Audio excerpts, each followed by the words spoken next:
اسی موضوع پر، لیکن ہماری فقہیں جدا ہیں، تو کوئی حرج نہیں، دین ایک ہے، دین کو قائم کرو، ان اقیم الدین، دین کو قائم کرو۔ لیکن یہ کہ یوں کہہ سکتے ہیں ہم کہ دنیا میں جو چیز کہی جاتی ہے مذہب، وہ بھی اسلام میں ہے، عقیدہ ہے، ایمانیات ہے، اور بندگی کی رسومات ہے، نماز ہے، روزہ ہے، حج زکوٰۃ ہے، پیدائش کی رسم ہے، عقیقہ، فوتیدگی کے اوپر اس کی رسومات ہے، آپ تکفین کریں گے، نہلائیں گے، آپ دفن کریں گے، یہ کیا ہے؟ یہ مذہب ہے، اس کے اوپر مغرب کو کوئی اعتراض نہیں، آپ جیسے چاہیں کریں۔ لیکن دین، سیاسی نظام، قانون فوجداری، قانون دیوانی، قانون وراثت، آئلی قوانین، یہ آپ چاہتے ہیں اسلام کے، نتھنگ ڈوئنگ، یہ ہمیں گوارا نہیں ہے۔ تہذیب نظام ہمارا ہوگا، مذہب اس کے نیچے تابع ہو کر آپ رہے، ہمیں کوئی اعتراض نہیں۔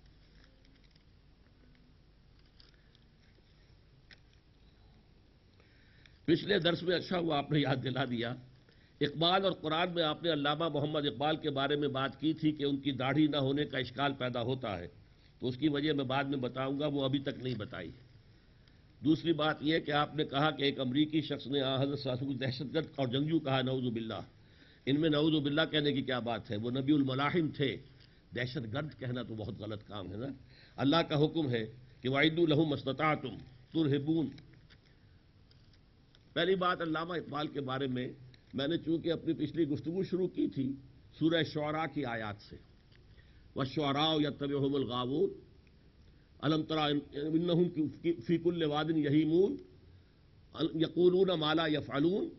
یہ چیزیں میں نے کہا تھا کہ اس میں استثناء ہے، لیکن میں تسلیم کرتا ہوں کہ علامہ اقبال بھی اس سے پورے طور پر مستثنیٰ نہیں تھے۔ میں انہیں فکر اسلامی کا مجدد سمجھتا ہوں، عہد حاضر میں قرآن مجید کا بہترین شارح سمجھتا ہوں، لیکن بہرحال ان کی بے عملی اپنی جگہ ہے، صرف داڑھی کا مسئلہ نہیں ہے۔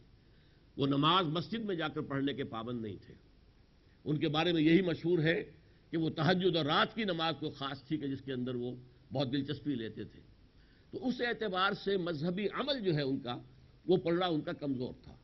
یہی وجہ ہے کہ میں ان کے نام کے ساتھ وہ الفاظ استعمال نہیں کرتا جو تابعین کے لیے، ائمہ دین کے لیے، صوفیاء کرام کے لیے رحمت اللہ علیہ، بلکہ میں ان کے نام کے ساتھ وہی چیز استعمال کرتا ہوں جو اپنے والد کے ساتھ، والد مرحوم علامہ اقبال مرحوم۔ تو ہمیں اصل میں متوازن اپنا طرز عمل رکھنا چاہیے۔ البتہ اس میں مولانا مودودی کی ایک رائے ہے، وہ میں بیان کر دوں آپ سے، مجھے اس سے اختلاف ہے۔ مولانا کی رائے یہ ہے، ان کا ایک مضمون میں نے پڑھا تھا اس موضوع پر، کہ علامہ اقبال ملامتیہ فرقے کے صوفی تھے۔ یہ صوفیاء کرام کے اندر ایک خاص فرقہ رہا ملامتیہ، جو خود جان بوجھ کر غلط کام کرتے تھے لوگوں کو دکھا کر، تاکہ لوگ ان کی عقیدت کے اندر مبتلا نہ ہو جائیں۔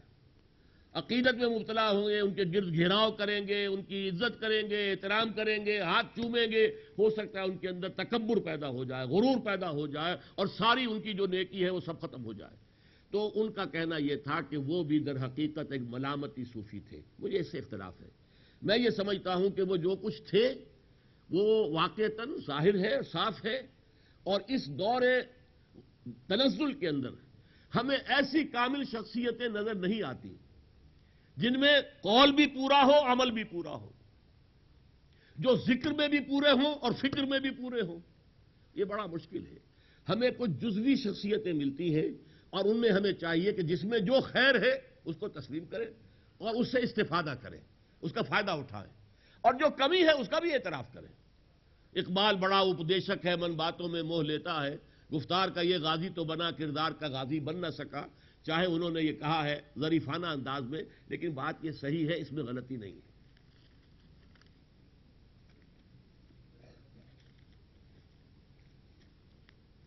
عصر کی قسم کھا کر انسان کو خسارے کی تنبیہ کرنے کا مفہوم کیا یہ نہیں ہو سکتا کہ یہ خسارہ ہماری زندگی میں ہی ہوگا، نہ کہ صرف آخرت میں خسارہ ہوگا؟ یعنی پوری انسانیت اور دنیا کے پورے نظام کی کامیابی اس دنیا میں صرف اس وقت ہوگی جب یہاں اللہ کا نظام قائم ہوگا، تواصی بالحق اور تواصی بالصبر کے ذریعے سے۔ آپ کی بات صحیح ہے۔ میں نے اسی لیے کہا تھا نا کہ جب دنیا کے اندر قومیں ابھری اور گری، سلطنتیں بنی اور بگڑی، تہذیبیں ابھری اور تباہ ہوئی، یہ سارا بھی تو والعصر دیکھتا آ رہا ہے نا. تو دنیا کے بھی ان سارے کے سارے نشیب و فراز کو چشمدید گواہ جو ہے یہی زمانہ ہے. حضرت نوح کی قوم کو ڈوبتے بھی تو اسی زمانے نے دیکھا ہے. حضرت ہود کی قوم کو تباہ ہوتے بھی اسی زمانے نے دیکھا ہے. اب جو تباہی نوع انسانی پر آنے والی ہے، جو بھی ملاحم کے سلسلے کی آخری کڑی، الملحمۃ العظمی، بڑی عظیم ترین جنگ، اس میں جو کچھ ہوگا وہ بھی زمانہ دیکھ رہا ہوگا، جس کا نقطہ آغاز بننے والا ہے یہ عراق کا معاملہ. اللہ تعالی ہمیں اس کے شر سے بچائے.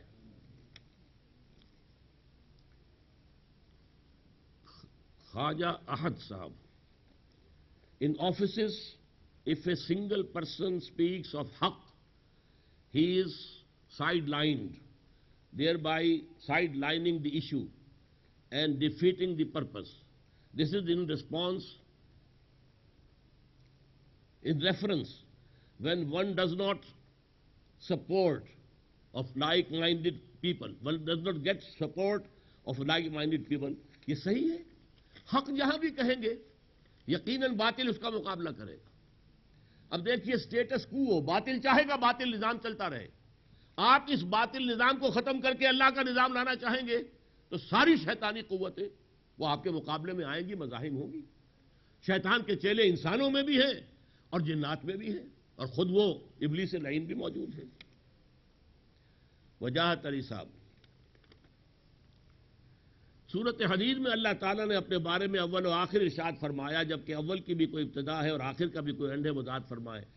آپ نے اس آیت کے بارے میں پوچھ لیا جس کے بارے میں میں نے کہا تھا کہ عمران راضی بھی وہاں کھڑے ہوئے کانپ رہے ہیں. اعلم ان ھذا المقام مقام غامض عمیق مہیب. بہرحال میری ایک رائے ہے، لیکن وہ اتنی آسانی کے ساتھ اور اختصار کے ساتھ بیان نہیں ہو سکتی. جب سورہ حدید تک ہم پہنچ جائیں گے تو انشاءاللہ میں بیان کروں گا. خطاب جمعہ سے متعلق بات ہے. اگر اجتماعی توبہ نہیں ہوئی تو پاکستان کا مستقبل کیا ہوگا؟ خاکم بدہن، اللہ نہ کرے کہ ایسا ہو. پاکستان کے بالکل ختم ہونے کا بھی امکان ہے، اور پاکستان کے بھارت کے ہاتھوں ایک بہت بڑی جنگ خونریز اور تباہی کا بھی امکان ہے. دونوں امکانات موجود ہیں. ہم نے اللہ سے بدعہدی کی، ملک مانگا اللہ کے نام پر، دین کے نام پر. پاکستان کا مطلب کیا؟ لا الہ الا اللہ. ہم نے اپنے محل بنائے، اپنے کاروبار چمکائے، اپنے کارخانے بنائے، وہ اللہ کے دین کو قائم نہیں کیا. اور اس میں ظاہر بات ہے پوری قوم بھی مجرم ہے. ہاں البتہ جن لوگوں کی جتنی بڑی حیثیت تھی ذمہ دارانہ، وہ اتنے ہی زیادہ بڑے مجرم بھی ہیں. لیکن پوری قوم واتقوا فتنة لا تصيبن الذين ظلموا منكم خاصة. ڈرو اس عذاب سے جو آئے گا تو صرف اس میں گیہوں نہیں پسے گا، گھن بھی پس جائے گا. صرف گناہگار ہی نہیں پکڑے جائیں گے، بے گناہ بھی پکڑے جائیں گے. اور وہ عذاب اب دور نہیں ہے. صورتحال تبدیل ہو چکی ہے. امریکہ کبھی ہم اس کے گھڑے کی مچھلی تھے تو ہمیں کسی نہ کسی درجے میں سپورٹ کرتا تھا. اب اس کے لیے اصل معاملہ ہے کنٹینمنٹ آف چائنا، اور اس کے لیے وہ پراپ اپ کرنا چاہ رہا ہے بھارت کو. بھارت کے ساتھ اس کی ہر طرح کی یوں سمجھیے کہ مفاہمت ہے. ان کا ڈیموکریسی مذہب ہے، اور بھارت اس مذہب ڈیموکریسی کا معجزہ ہے کہ بہت ہی لو لٹریسی پرسنٹیج کے ساتھ ڈیموکریسی ورک کر رہی ہے. نمبر 2، گانا بجانا، ناچنا، پینا پلانا، یہ ان کی تہذیب کا بھی حصہ، ان کی تہذیب کا بھی حصہ ہے. وہ تو تہذیب ایک ہی ہے، کوئی تہذیبی ٹکراؤ ان کے مابین نہیں ہے. وہاں ہالی ووڈ ہے، انہوں نے بالی ووڈ بنا کر دکھا دیا. وہ سب کچھ ہی ہو رہا ہے، برابر کے برابر آ رہے ہیں، کندھے سے کندھا لگا کر آ رہے ہیں. لہذا وہ اب پوری طریقے سے بھارت کی پشت پر ہے. اور ہمارا معاملہ تو یہ ابھی شاید عراق کے بارے میں بھی وہ روکا صاحبہ جو ہے وہ کوئی ضمانت وغیرہ لے گئی ہیں، واللہ عالم. ہماری حکومت تو انکار کر رہی ہے، لیکن امریکہ صاحب کہہ رہا ہے کہ انہوں نے مان لیا ہے. بہرحال کیا ہوگا میں نہیں کہہ سکتا، لیکن میں اس وقت جو ہے زیادہ توجہ آپ کو دلاؤں گا کہ اپنی ذات پر زیادہ کنسنٹریٹ کیجئے. مجھے اپنی فلاح چاہیے آخرت میں، مجھے کیا کرنا چاہیے. سورۃ العصر سے سمجھیے، سورۃ الصف سے سمجھیے، یہ پورا منتخب نصاب جب آپ کے سامنے آئے گا تو اس سے سمجھیے گا. لیکن اندیشے اور خطرے بہت شدید ہیں، اس میں کوئی شک نہیں. بس اب اور نہ لیجیے گا کچھ سوال.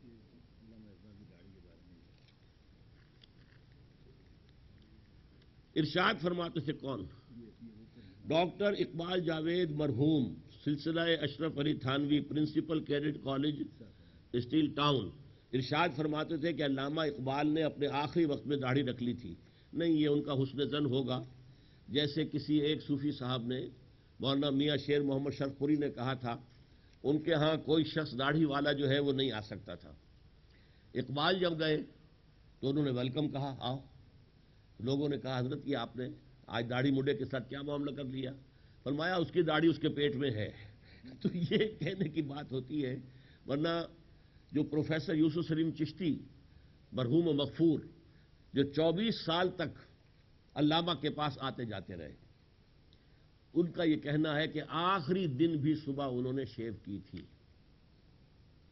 اور یہ ان کے جو گواہ ہیں چشمدید ہیں.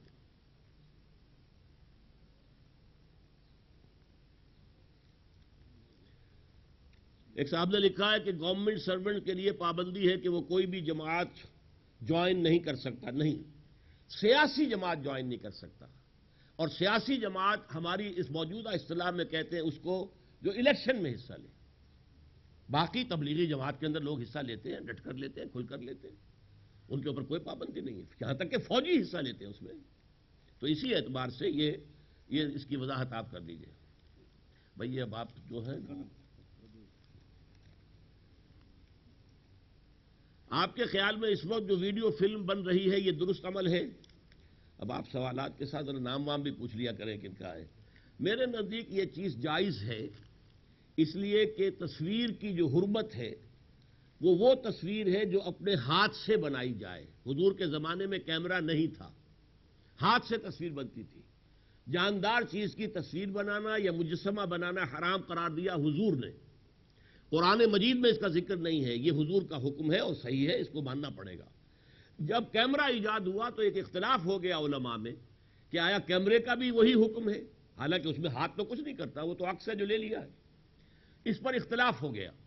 عالم عرب کے علماء کا اس پر اجماع ہوا کہ کیمرے کی تصویر پر اس کا اطلاق نہیں ہوتا. ہندوستان اور پاکستان کے علماء کا اس پر اتفاق ہوا کہ نہیں، کیمرے کی تصویر پر بھی اسی کا اطلاق ہوگا. لیکن ہندوستان پاکستان کے علماء بھی کہتے ہیں کسی تمدنی ضرورت کے لیے تصویر جائز ہے. مثلا مجرموں کی شناخت ہے، پاسپورٹ ہے، میڈیکل ایجوکیشن ہے، وہ جائز ہے. تو اسی پر قیاس کرتے ہوئے میں کہتا ہوں کہ ہم یہ دین کے پیغام کو عام کرنے کے لیے اگر اس کو استعمال کریں تو یہ جائز ہے.